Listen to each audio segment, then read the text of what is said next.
یہ ہدایت ہے صرف ان کے لیے جو بچنا چاہتے ہیں. جسے کانٹ نے کہا ہے مورل لا ود ان. اس نے کہا کہ وجود ہستی کے دو دلیلیں ہیں سب سے بڑی. The starry heavens above and the moral law within. ہمارے اندر مورل لا ہے. یہ اچھا ہے یہ برا ہے، یہ خیر ہے یہ شر ہے، یہ مورل لا ہے اندر. جن کا یہ مورل لا فطرت کی صحت و سلامتی کی بنیاد پر برقرار ہے، جو تمیز کرتے ہیں بھلائی اور برائی میں، ان کے لیے ہدایت ہے.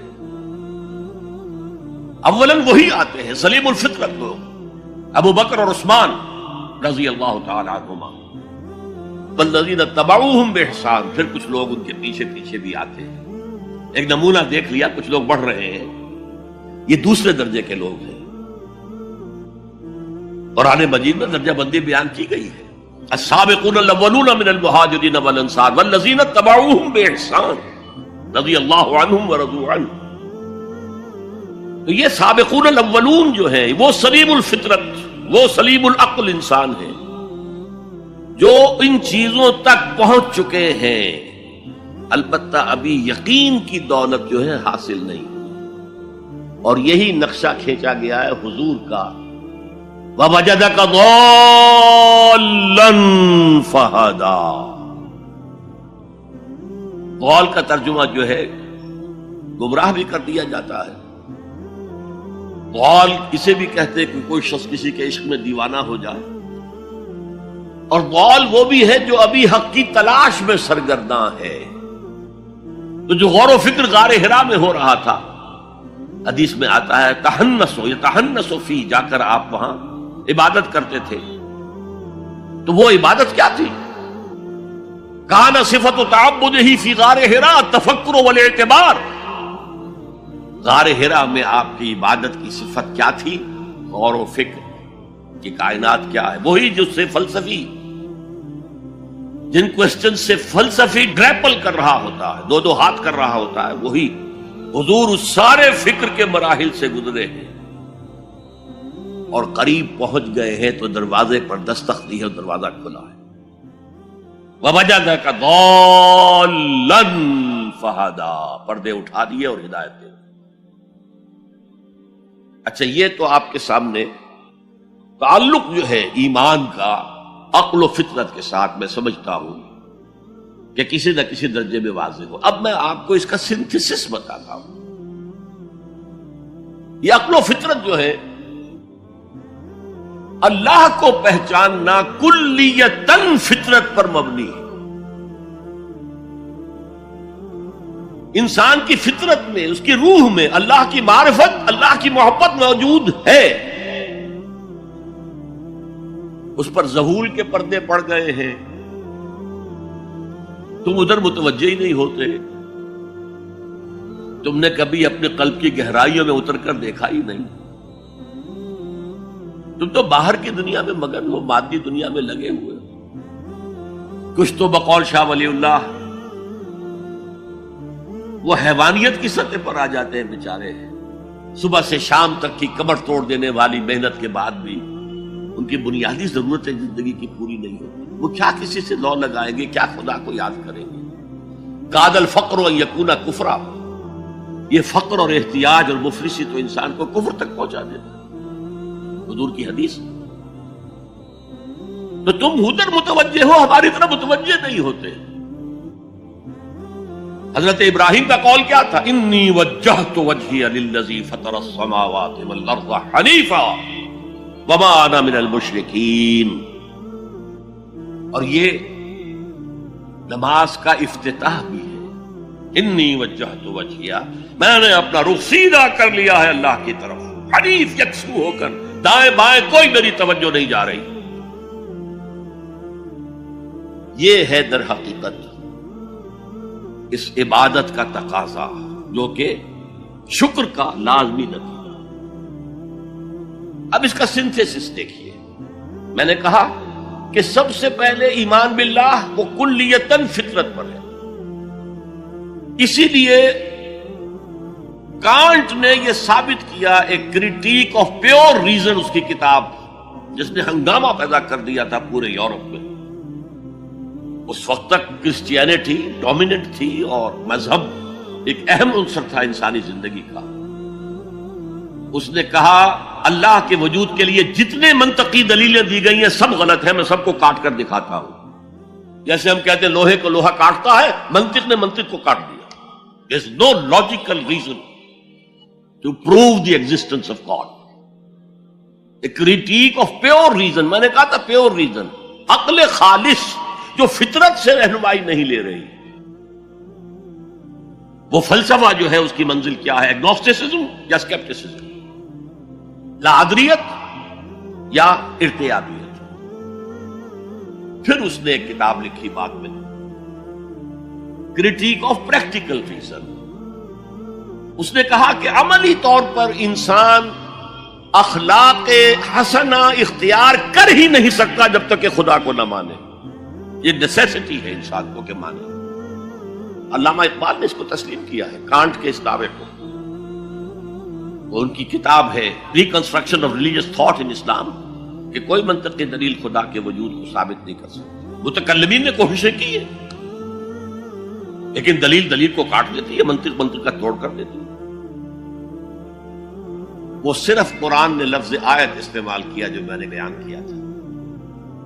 اس کائنات میں ہر شے اللہ کی نشانی ہے۔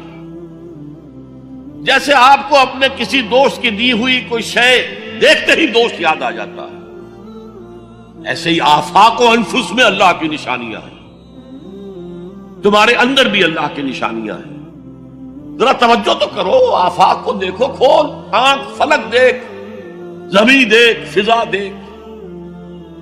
افلا ينظرون الى الابل كيف خلقت والى السماء كيف رفعت والى الجبال كيف نصبت والى الارض كيف سطحت فذكر انما انت مذکر۔ کیا یہ دیکھتے نہیں، غور نہیں کرتے اونٹ کو کیسے پیدا کیا گیا، کتنا اپنے ماحول کے ساتھ مناسبت رکھتا ہے، 7 دن نہ کچھ کھانے کو ملے نہ پینے کو ملے، اسے کوئی پرواہ نہیں۔ صحرا لقد صحرا کا جہاز، وہ دیکھتے نہیں آسمان کیسے بلند کر دیا گیا، دیکھتے نہیں پہاڑ کیسے گاڑ دیے گئے، دیکھتے نہیں زمین کیسے پھیلا دی گئی۔ اے نبی آپ یاد دہانی کرائیے، یہ نشانیوں کی طرف متوجہ کر دیجئے۔ آپ سوائے یاد دہانی کرانے والے کے اور کچھ نہیں ہے۔ آپ کے ہاتھ میں اختیار نہیں ہے کہ آپ اللہ کو منوا لیں، یہ تو تمہارے اندر سے فطرت سے ابھر کر گواہی آئے گی۔ اب دیکھیے اس کے لیے آیت، جسے میں یہ قرآن مجید کی طویل آیات میں سے، جیسے آیت البر ہم نے پڑھی تھی، ان فی خلق السماوات والارض واختلاف اللیل والنہار والفلک التي تجری فی البحر بما ينفع الناس وما انزل اللہ من السماء من ماء فاحیا به الارض من بعد موتها وبث فیہا من کل دابۃ وتصریف الریاح والسحاب المسخر بین السماء والارض لآیات لقوم یعقلون۔ یقیناً آسمان اور زمین کی تخلیق میں، رات اور دن کے الٹ پھیر میں، اس کشتی یا جہاز میں کہ جو ایسا سامان لے کر چل رہی ہوتی ہے جو لوگوں کو نفع پہنچاتی ہے، اور وہ جو اللہ نے آسمان میں سے پانی اتارا اور اس سے زمین کو اس کی موت کے بعد زندہ کر دیا اور زمین میں پھیلا دی ہر طرح کے جاندار، اور یہ ہواؤں کا چلنا اور یہ بادل جو مسخر ہیں زمین و آسمان کے مابین، ان میں سے ہر ایک نشانی ہے، پہچانو۔ کیا مطلب؟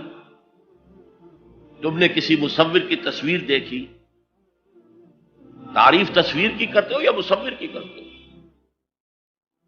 مصور کا کمال ہے، تصویر میں کیا ہے؟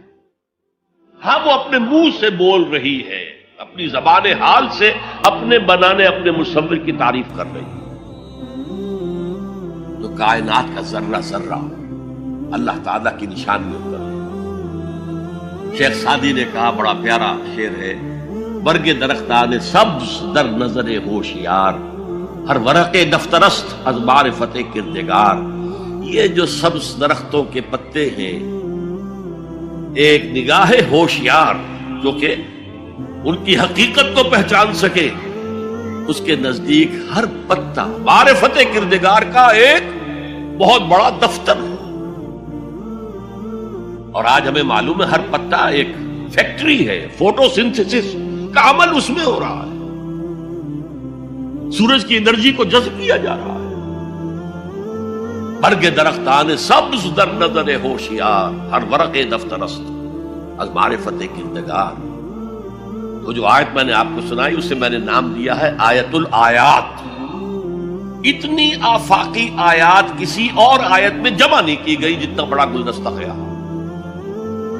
ان فی خلق السماوات والارض واختلاف اللیل والنہار والفلک التي تجری فی البحر بما ينفع الناس وما انزل اللہ من السماء من ماء فاحیا به الارض بعد موتها وبث فیہا من کل دابۃ وتصریف الرياح والسحاب المسخر بین السماء والارض لآیات لقوم یعقلون۔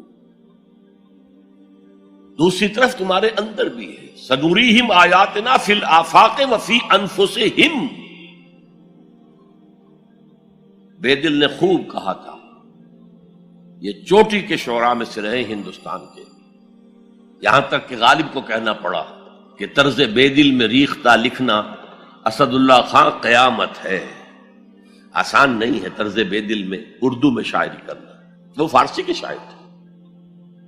ستمست گر ہوست کشد کے بسیر سر و سمندرا تجھے غنچہ کم نہ دمیدئی در دل کشا بچمن درا۔ کتنے ستم کی بات ہے، تمہاری خواہش آمادہ کرتی ہے کہ چلو چمن میں دیکھو، پھولوں کی بہار دیکھو، درختوں کی بہار دیکھو، گھاس کے اوپر چہل قدمی کرو۔ ارے تم خود ایک پھول سے زیادہ کھلے ہوئے ہو۔ کبھی اپنے دل کا دروازہ کھول کر اس میں داخل ہو کر اپنے حسن معنوی کا مشاہدہ کرو۔ ستمست گر ہوست کشد کہ بے سیر سر و سمندرا تجھے غنچہ کم نہ دمیدئی۔ دمکتا ہوا غنچہ ہو تم خود، در دل کشا بچمندرا۔ آیات الہیہ اندر بھی موجود۔ اچھا، ان آیات کے ذریعے سے اللہ کی پہچان ہو گئی، اللہ یاد آ گیا، تھا اندر موجود، اللہ کی علم اور معرفت موجود تھی، پردے آ گئے تھے، ظہور تھا۔ یا جیسے ایک جگہ کہا گیا کلا بل رانا علی قلوبہم، ان کے دلوں کے اوپر جو بھی بدکاریاں وہ کرتے رہے ہیں اس سے زنگ لگ گیا، حجابات آ گئے۔ شیخ علی حجویری رحمت اللہ علیہ، جنہیں داتا گنج بخش کہا جاتا ہے، اگرچہ یہ لفظ نہیں کہنا چاہیے، انہوں نے کتاب کا نام کیا رکھا؟ کشف المحجوب۔ جو پردے میں آیا ہوا ہے، اوٹ میں آیا ہوا ہے، اسے کھولنا۔ تم اوٹ میں ہو، تمہارے اندر موجود ہے اللہ کی معرفت۔ البتہ اس کا ایک نتیجہ یہ نکلنا چاہیے، اب تمہارے لیے محبوب ترین ہستی اللہ ہو جائے۔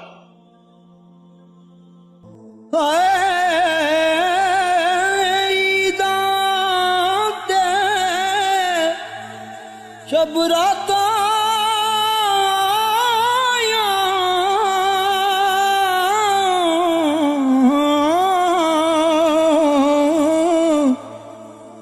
سب لوگ گران